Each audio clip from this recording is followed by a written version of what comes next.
कितनी भगवान की दया है, कृपा है, जो दिव्य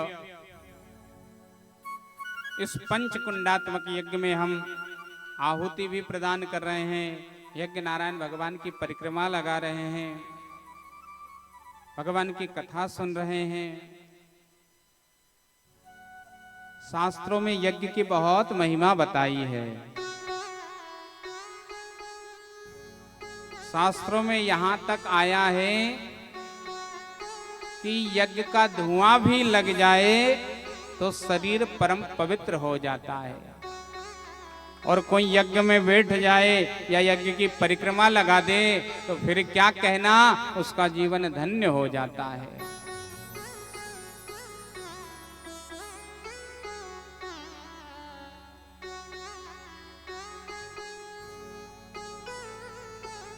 आपने देखा होगा, आप कोई सा भी व्रत रहो, व्रत के पश्चात आपको उसका उद्यापन करना पड़ता है।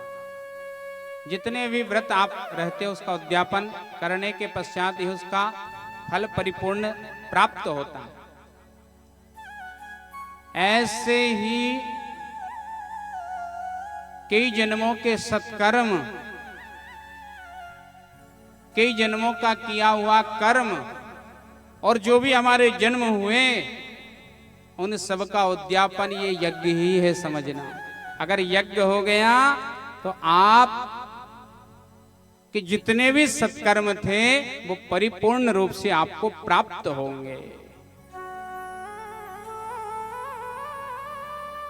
कहते हैं ये यज्ञ की ऐसी पेटी है जिसमें जब स्वाहा बोलते हैं, स्वाहा करते हैं, मुंह खुलता है तो सारे सत्कर्म उसमें आ जाते हैं, और जैसे स्वाहा बोलते हैं तो पेटी बंद हो जाती है। अब जब चाहो जब आप सत्कर्म निकाल सकते हो।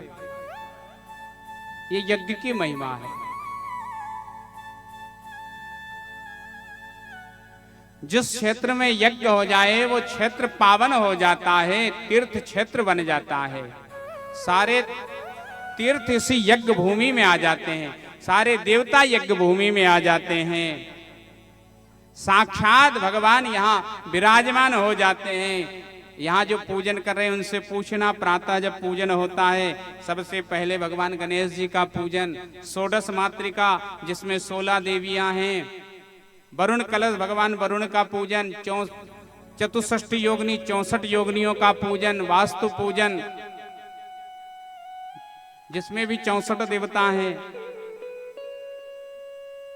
क्षेत्रपाल का पूजन जो सारे क्षेत्र की रक्षा करे, नवग्रह का अधिदेवता, प्रत्यधिदेवता, 10 दिक्पाल का सबका पूजन होता है। यहाँ साक्षात ब्रह्मा विष्णु महेश,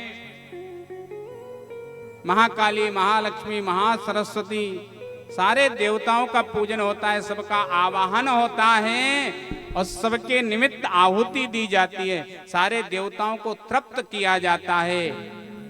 कहते हैं एक यज्ञ होता है तो सारे देवता, यक्ष, किन्नर, गंधर्व सब तृप्त हो जाते हैं। और यहाँ तक कहा है कि अगर एक यज्ञ हो जाए तो विश्व का भरण पोषण हो जाता है। एक यज्ञ से पहले क्या होता था, जब कोई अकाल पड़ता था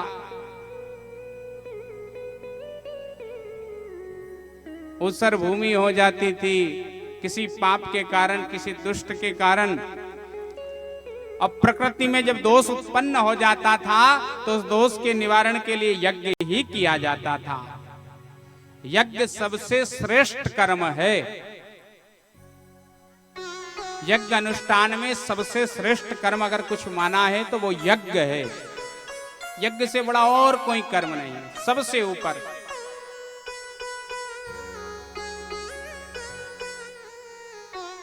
इसलिए यज्ञ की बड़ी महिमा है।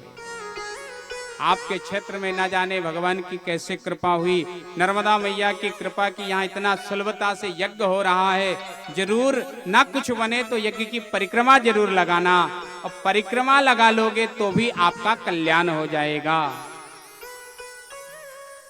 और इस यज्ञ की परिक्रमा की एक और विशेषता है।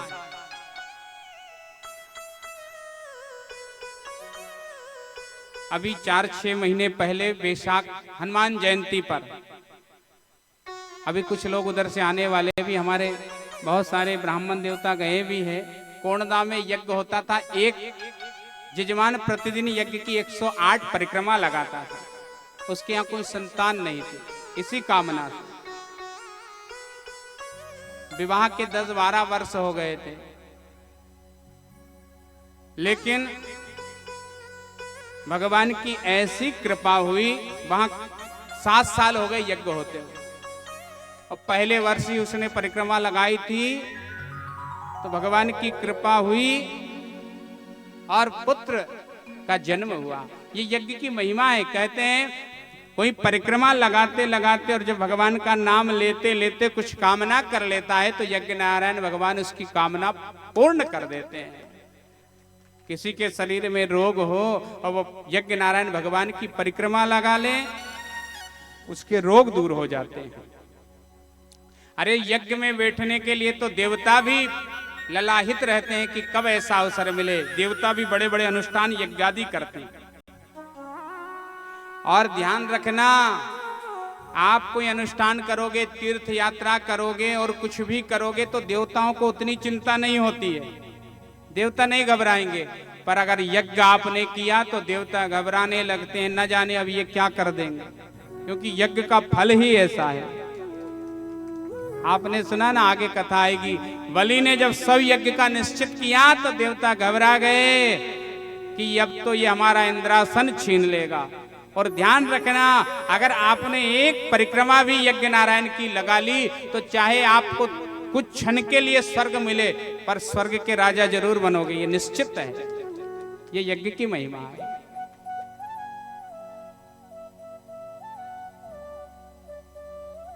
यज्ञ में बहुत विघ्न भी आते हैं,